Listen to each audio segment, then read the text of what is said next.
Bonjour, dans cette vidéo, nous étudions la corde Mi grave. Alors, on va voir quelles sont les notes qui la composent. Donc ça, c'est un Mi. Si on regarde sur le cercle, la note juste après Mi, c'est Fa. Ensuite, vous avez rien, c'est-à-dire Fa dièse et Sol. Donc ça, c'est un Sol. Vous reconnaissez ce Sol, par exemple, dans l'accord Sol majeur. Ensuite, si vous continuez après Sol, Sol dièse et La. Donc là, pour le mémoriser, c'est simple, c'est que c'est la corde suivante.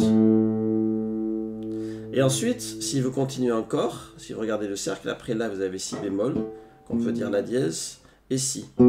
Ici, on a appelé ça la quinte, avec le clairon du Moyen-Âge. Donc Sol, La, Si. Petit à petit, et à force avec votre pratique de la guitare, il faudra mémoriser. Donc vous avez le graphique ici, Mi à vide, case 3 le Sol, case 5 le La, case 7 le Si. Un truc intéressant dans les sonorités qu'on peut découvrir, c'est la séquence Mi Fa Sol. Donc Mi Fa Sol, donc Mi. Voilà, donc on retrouve ça un peu dans... Par exemple, ça si vous mettez l'accord de Mi comme ça.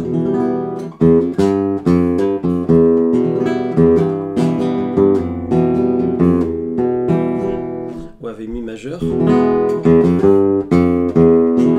On retrouve ça dans ces séquences de rumba par exemple, Sol.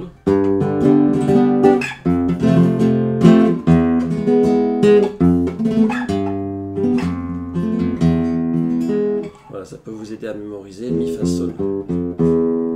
Après, vous avez aussi cette note-là, case 4. Donc si on regarde le cercle, cette note-là, on peut l'appeler Sol dièse par exemple. Et on va l'appeler Sol dièse parce que c'est notre séquence Mi Fa Sol qui est altérée. On ne va pas attraper un La, c'est Mi Fa Sol qui est altéré, sauf que le Sol on le monte en Sol dièse. Donc on ne l'appelle pas La bémol, on l'appelle Sol dièse. Donc ça c'est le début d'une gamme qu'on pourrait qualifier d'un peu orientale.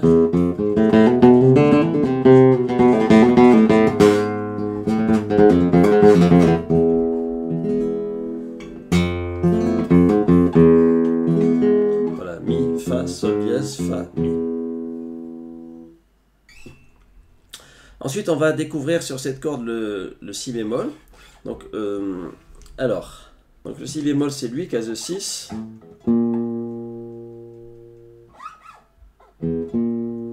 C'est un intervalle bizarre, vous voyez, c'est pas la quinte. La quinte, ça serait case 7.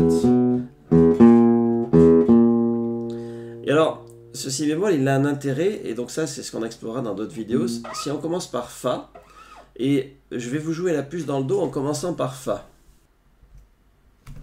Donc je commence par Fa, Do. Alors je fais comme si c'était Do, parce que c'est la chanson qui dit Do, Ré, Mi, Fa, Sol, La, Si, Do. En fait c'est un Fa.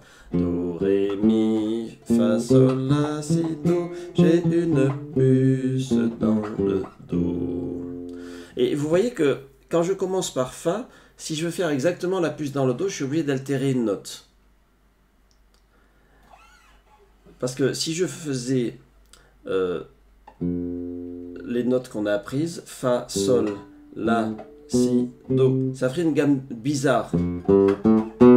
Ça ferait Do, Ré, Mi, Fa, Sol. Si elle n'était pas montée si haut, c'est plus la même gamme. Et donc pour reproduire exactement les intervalles de la puce dans le Do, il va falloir mettre un Si bémol.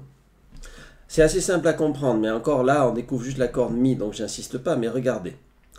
Quand vous faites la gamme Do, Ré, Mi, Fa, Sol, La, Si, Do, j'ai une puce dans le Do. Vous avez quoi? Un ton, c'est-à-dire deux demi-tons, c'est-à-dire on avance de 2 cases ici, puis un ton, puis un demi-ton naturel. Déjà, rien que le début, pour simplifier. Hein? Donc, un ton, un demi-ton. Je répète, 2 cases, 1 case. Si vous voulez commencer par Fa, 2 cases, ah ben une case, il faut atterrir là. C'est pour ça que le Si, on le descend en Si bémol. Voilà. Donc moi, j'essaie juste de vous faire pour l'instant mémoriser le nom des notes. Donc vous pouvez aussi vous entraîner à faire ça.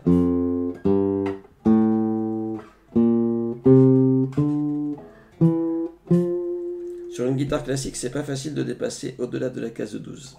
Voilà. Et vous pouvez mémoriser que ici, c'est un Si bémol.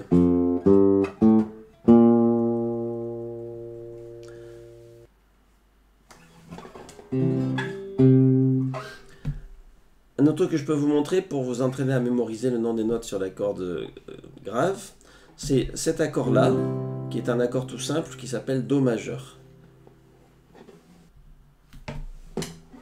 Si vous regardez sa première note, c'est un Do. Et bien ce Do, vous le retrouvez case 8.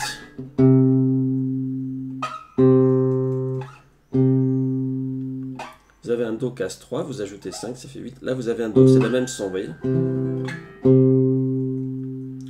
Alors, vous pouvez mémoriser que case 8, ici, vous avez un Do. Et case 7, vous avez un Si, qui est la quinte.